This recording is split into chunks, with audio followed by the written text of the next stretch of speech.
یا رسول اللہ فاطمہ سے ناراض ہو گئے، فرمایا میری بیٹی ہو کے نقش و نگار والے پردے لگاتی ہے، میں اپنے بچے کی ہر خواہش پوری کرتا ہوں، آپ بڑی زیادتی کرتے ہیں ہر خواہش پوری کر کے، آپ کے بچے کو صبر کرنا نہیں آئے گا۔ اللہ آپ کو لمبی زندگی دے، اگر آپ خدا نہ خواستہ دنیا سے جائیں گے تو اس بیچارے کو تو پتہ ہی نہیں ہوگا کہ کوئی چیز نہ ملے تو صبر بھی کرنا ہے۔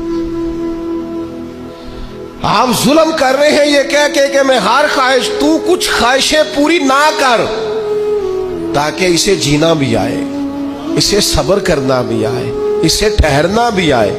حضرت عمر رضی اللہ تعالی عنہ کا بیٹا زیادہ مال کما کے لایا تھا، تجارت پہ گیا تو فرمایا تیرے ساتھی تو تھوڑا کما کے لائے ہیں، تو کیسے زیادہ کما لایا؟ بس حضور فضل ہو گیا۔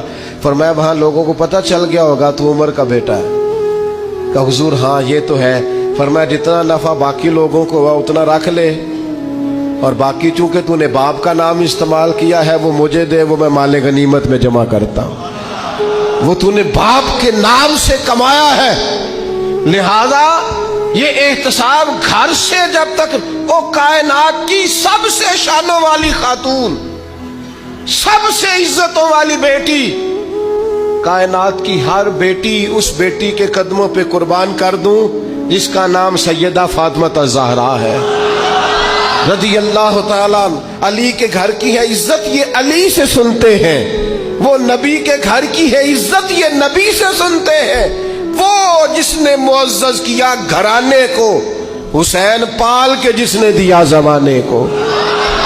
حضرت فاطمہ، نبی کریم جناب فاطمہ رضی اللہ تعالی عنہا کے گھر تشریف لے گئے تو انہوں نے دیواروں پر پردے لٹکائے ہوئے تھے اور منقش پردے تھے، نقش و نگار بنے ہوئے تھے۔ سرکار نے قدم اندر رکھا، حضور باہر آ گئے، جناب فاطمہ رو پڑی، مولا کائنات کو کہا بھاگ کے جانا، ذرا پتہ تو کرنا۔